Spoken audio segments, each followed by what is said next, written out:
So, you're constantly getting raided and your base looks like it's been through a zombie apocalypse. Let's relocate your base in Last War Survival. Open your world map. You can usually find the map icon at the bottom of your screen. Tap on it. Now, look at the bottom left.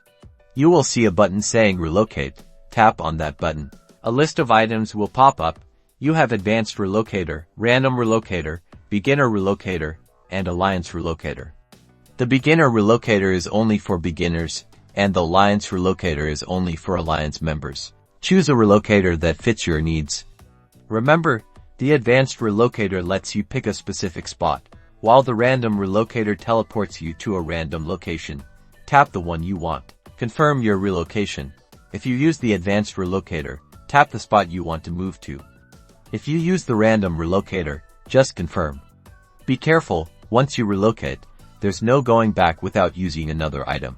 And you're done, your base is now in a new location.